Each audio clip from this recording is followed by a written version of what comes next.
On t'a menti toute ta vie. On t'a répété que pour être mince, il fallait contrôler ton corps, que tout était une question de volonté, que les régimes c'était la solution miracle. Et si je te disais que c'est justement à cause de ces régimes que tu galères aujourd'hui avec ton poids? Le problème, c'est pas toi, c'est pas un manque de volonté, c'est pas que ton corps est voué à l'échec. Le problème, c'est que tout ce qu'on t'a appris, c'est faux. La vérité, c'est que les régimes, les restrictions, les privations, tout ça, ça a déréglé ton corps. Ça a censuré son intelligence naturelle. Et ça a pu le conditionner à grossir. Et moi aussi, j'ai cru à ces mensonges pendant 10 ans. Et j'ai payé le prix fort, mon poids s'est mis à faire le yo-yo, mon autorégulation est partie en cacahuète. Le pire, c'est que je grossissais encore et encore dès que je mangeais ce dont j'avais vraiment envie. Et tout a commencé quand j'ai commencé par me restreindre. Tout a commencé quand j'ai arrêté d'écouter mon corps pour me priver. Car j'avais reçu des remarques de mon père, de mon frère, de mes grands-mères. Ah Isabeau, t'es bien en chair aujourd'hui. Bah dis donc, faudrait manger parce que là il te reste que la peau sur les os. Mon père qui me dit plusieurs fois quand j'étais enfant, quand j'étais ado, en pleine construction de mon corps, j'aimerais tellement que ta mère retrouve son poids d'avant parce qu'aujourd'hui on dirait une grosse baleine. Alors j'ai voulu maigrir pour être acceptée, pour plaire, pour éviter cette honte qu'on m'a mise sur les épaules comme un manteau trop lourd à porter, et ça dès le plus jeune âge. Et c'est une histoire qui ressemble probablement à la tienne. Et puis ça a dérapé. Les compulsions, la frustration, l'hyper-contrôle. Je craquais sur les gâteaux, sur le placard quand je rentrais le soir, à me péter le ventre. Je me faisais vomir pour éviter de grossir après. Je m'autorisais à manger que si je faisais du sport. Et j'étais comme prisonnière de ce cercle vicieux que toi aussi tu connais. Plus je contrôle, plus je perds le contrôle. Plus je me restreignais et plus j'avais des compulsions. Et pourtant, j'avais véritablement ce besoin de me remplir en permanence. J'avais l'impression d'être une junkie du contrôle, vraiment d'être droguée. Mon cerveau, il criait famine H24. La première pensée le matin quand je me levais, c'était qu'est-ce que je vais manger? Est-ce qu'il faut que je mange? Non, je peux pas manger. Mon cœur, lui, il criait aime-moi, mais par pitié, aime-moi. Et moi, j'essayais tant bien que mal de remplir ce vide à l'intérieur de moi qui me bouffait en fait. Et ça, personne ne le comprenait parce que les seules remarques des médecins à l'époque que j'ai reçues, c'est arrête d'acheter des gâteaux sur lesquels tu craques, et plus de volonté, lave-toi les dents, ça te fera passer l'envie de manger. Lol. Et toi aussi, t'as sûrement reçu ce genre de conseils à ne surtout pas suivre. Et moi, je galérais toute seule dans mon coin, impuissante. J'étais mais tellement seule dans ça. Et puis j'ai vu pire.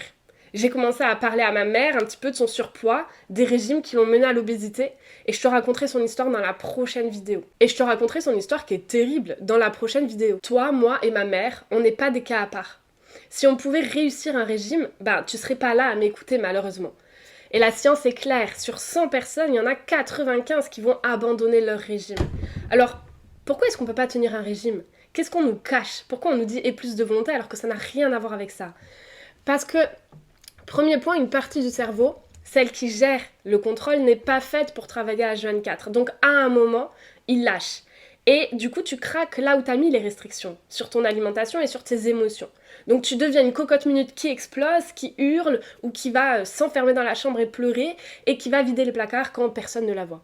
Deuxième point, c'est parce que plus tu t'interdis des aliments, plus ton cerveau va faire une fixette dessus. Donc, quand tu te prives de chocolat, ton cerveau va tout faire pour te pousser à en manger.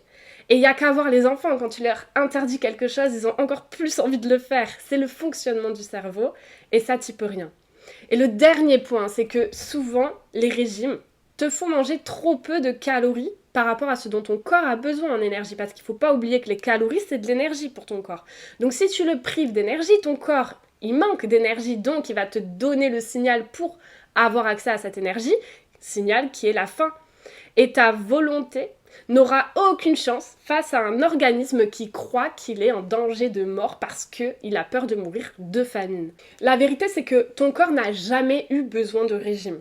Ton métabolisme, ta faim, ta satiété, ton poids, tout ça c'est déjà programmé en toi. Ton corps sait faire. Il sait réguler naturellement son poids, il sait compter les calories dont il a besoin, il sait te dire stop quand il a assez de sucre, de gras, de légumes. Et c'est ce qu'on appelle l'autorégulation du poids et de la faim. Et là, peut-être que tu vas me dire, oui, mais moi, ça dure depuis que je suis petite. Depuis que je suis petite, en fait, je grossis. Et on m'a mis au régime depuis petite. Mais pose-toi la question, est-ce que c'est pas parce que justement on t'a mise au régime qu'aujourd'hui tout est déréglé et que tout a été déréglé dans ta vie? Et très souvent quand on me dit oui mais moi c'est depuis toute petite que j'ai envie de pâtes, de gras et que ça s'arrête jamais, je leur demande ok, c'est quoi comment tes parents t'ont éduqué face à l'alimentation? Et tes parents, est-ce qu'ils faisaient des régimes eux aussi? Et quand on vient creuser, on trouve des choses assez intéressantes dans la répétition des schémas familiaux, finalement, face à l'alimentation. Pareil, toute ma famille est en surpoids, ok. Si on vient étudier le comportement alimentaire de toute ta famille en surpoids, on se rend compte qu'il y a plein de choses qui sont pas ok par rapport à l'autorégulation naturelle. Il y a un truc hyper important aussi que tu as besoin de te souvenir, c'est que le poids d'équilibre, il est défini à 80% par ta génétique, tout comme ta taille, ta pointure, ta couleur de cheveux. Tu ne choisis pas. Et ce poids-là, c'est celui où tu peux manger tout ce que tu aimes sans grossir et sans compenser.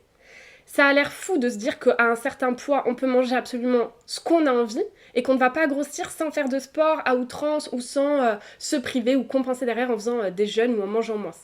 Pourtant, si tu regardes autour de toi, ta voisine, ta copine, ton chéri, tes enfants, ils mangent librement, ils mangent sans faire attention et ils ne prennent pas de poids. Et ça marche parce qu'ils s'autorégulent naturellement. Et toi aussi, quand tu es né, tu savais réguler ta faim, tu savais réguler ton poids. C'est ce que la nature a prévu pour nos corps, l'autorégulation, c'est son intelligence pour survivre. Sauf que les régimes ont tout foutu en l'air. Ça a foutu en l'air tout ton système interne de régulation en fait. C'est comme si on avait brouillé les fréquences entre toi et ton corps. Et donc ton autorégulation, c'est déréglé. Résultat, tu comprends rien aux signaux de ton corps, chaque bouchée, ça devient un dilemme, chaque envie de manger, ça devient un danger de grossir. Tu te poses 36 000 questions pour savoir quand manger, quoi manger, combien manger. Ça devient mais un brouhaha sans fin dans ta tête. Tu culpabilises au moindre écart, t'as l'impression de tout le temps mal faire. Et tu crois que c'est ça le plus important, que si tu lâches le contrôle, tout va s'écrouler. Et tu vas grossir jusqu'à l'infini. Et c'est ce que beaucoup de mes accompagnants ont comme peur. Et ça, c'est faux. Parce que le poids s'autorégule, la faim aussi, et la science le prouve. Depuis 2022, j'accompagne les femmes à sortir des régimes et à rayer ce mot restriction de leur vocabulaire. Je leur montre comment rejoindre leur poids d'équilibre sans se restreindre et en utilisant cette intelligence du corps dont on parle depuis le début de la vidéo. Et ce processus que j'ai créé, il te permet de retrouver l'autorégulation naturelle de ton corps. Et c'est simple, mais il y a 3 conditions qui ont besoin d'être réunies. Si j'organise mes doigts, ça va le faire. Première condition, tu as besoin d'être connecté à ton corps pour comprendre ces signaux et pour pouvoir les écouter. C'est hyper important et donc pour faire ça, tu as besoin d'arrêter les restrictions. Deuxième condition, ça va être de déconditionner ton corps à grossir, de le libérer du stress des régimes, de cette peur de manquer et de le remettre en confiance pour qu'il retourne à son poids d'équilibre, poids où tu peux manger sans grossir. Donc ça te demande aussi d'arrêter les restrictions et les régimes. Troisième point que beaucoup oublient dans toutes les reverse diètes et que sais-je, libérer les traumas et la peur de grossir qui t'enferment dans des schémas qui te protègent, certes, mais qui t'empêchent de retourner à la confiance envers ton corps. Ton corps, c'est vraiment pas ton ennemi, c'est ton allié le plus fidèle. Et même si aujourd'hui il est fatigué, il est méfiant, il est cabossé à cause des années de guerre que t'as menées contre lui, que moi j'ai eu menées contre lui aussi, au fond, si tu l'écoutes, il n'attend qu'une seule chose. Que tu reviennes pour faire la paix avec lui.